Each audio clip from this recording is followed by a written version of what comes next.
याच्यासाठी आपण म्हणत असतो की आले पिकाला कोणताही रोग कीड बुरशी यायच्या आधी तुम्ही स्प्रे करत चला. शेतकरी मित्रांनो, आले पिकाला आपण कोणती गोष्ट करत असताना प्रिव्हेंटिव्ह गोष्ट करा म्हणत असतो शेतकऱ्यांना की प्रिव्हेंटिव्ह स्प्रे घेत चला. हा प्लॉट चुनखड जमीन आहे एकदम, दोन्ही प्लॉटला देखील, पण या प्लॉटला प्रिव्हेंटिव्ह स्प्रे होत गेलेले आहेत, वेळच्या वेळी स्प्रे झालेले आहेत.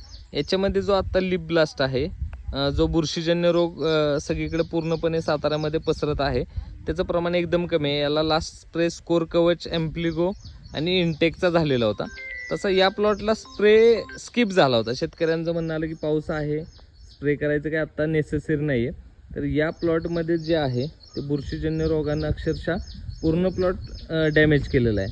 आता याला थोडंसं खर्च म्हणजे हा स्प्रे जर 2000 मध्ये तुमचा झाला असेल तर आज याला क्युरेटिव्हमध्ये जेव्हा रोग आल्यानंतर तुम्ही उपचारात्मक जेव्हा बुरशीनाशक कीटकनाशक वापरायला जाता तेव्हा तुम्हाला खर्च जास्त वाढत जातो.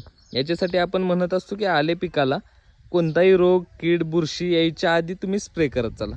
त्यासोबतच आता या प्लॉटच्या पलीकडे हा प्लॉट आहे ना, या प्लॉटला देखील फवारणी झालेली नव्हती. हा मधला प्लॉट आहे. या शेतकऱ्याने वेळच्या वेळी सर्व फवारण्या घेतलेल्या होत्या. प्लॉट्स एकदम व्यवस्थित आहे. त्याच शेतकऱ्याचा हा देखील प्लॉट आहे.